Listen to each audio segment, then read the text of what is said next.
ഒരു രാജ്യം ഒരു തെരഞ്ഞെടുപ്പ് ബില്ല് നാളെ പാർലമെന്റിൽ അവതരിപ്പിക്കില്ല. എംപിമാർ നൽകിയ കാര്യപരിപാടികളുടെ പട്ടികയിൽ ബിൽ അവതരണമില്ല. നേരത്തെ വെബ്സൈറ്റിൽ അപ്ലോഡ് ചെയ്തിരുന്ന കാര്യപരിപാടിയിൽ 13, 14 ഇനങ്ങളായി ബിൽ അവതരണം ഉൾപ്പെടുത്തിയിരുന്നു. ലോക്സഭാ നിയമസഭാ തെരഞ്ഞെടുപ്പുകൾ 2034 മുതൽ ഒന്നിച്ച് നടത്താനുള്ള വ്യവസ്ഥകളുമായാണ് ഒരു രാജ്യം ഒരു തെരഞ്ഞെടുപ്പ് ബിൽ തയ്യാറാക്കിയിരിക്കുന്നത്.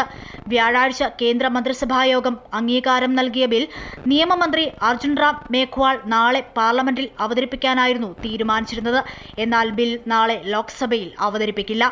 ലോക്സഭയിലേക്കും നിയമസഭകളിലേക്കും തദ്ദേശ സ്ഥാപനങ്ങളിലേക്കും ഒരേ സമയം തെരഞ്ഞെടുപ്പ് നടത്താൻ ലക്ഷ്യമിടുന്ന ആർട്ടിക്കിൾ 82A അവതരിപ്പിക്കുന്നതിനോടൊപ്പം പാർലമെന്റിന്റെയും നിയമസഭകളുടെയും പൂർണ്ണ കാലാവധി ഉറപ്പുവരുത്തുന്ന തരത്തിൽ ആർട്ടിക്കിൾ 83, ആർട്ടിക്കിൾ 172 തുടങ്ങിയവയിൽ ഭേദഗതി വരുത്താനും ബിൽ ലക്ഷ്യമിടുന്നുണ്ട്. ഒപ്പം ഡൽഹി, ജമ്മു കശ്മീർ, പുതുച്ചേരി എന്നിവിടങ്ങളിലെ തെരഞ്ഞെടുപ്പും ഒരേ സമയം നടത്തുന്നതിനുള്ള ബില്ലുമാണ് സഭയിൽ കൊണ്ടുവരിക. കരട് ബില്ലുകൾ അനുസരിച്ച് ഒരു പൊതു തെരഞ്ഞെടുപ്പിന് ശേഷമുള്ള ലോക്സഭയുടെ ആദ്യ സിറ്റിംഗിൽ രാഷ്ട്രപതി വിജ്ഞാപനം ചെയ്യുന്ന നിശ്ചിത തീയതിയിൽ ഒരു രാജ്യം ഒരു തെരഞ്ഞെടുപ്പ് പ്രാബല്യത്തിൽ വരും. അതേസമയം ഒരു രാജ്യം ഒരു തെരഞ്ഞെടുപ്പുമായി ബന്ധപ്പെട്ട് പ്രതിപക്ഷ ആരോപണങ്ങൾ തള്ളി കേന്ദ്ര ആഭ്യന്തരമന്ത്രി അമിത്ഷായും രംഗത്തെത്തി.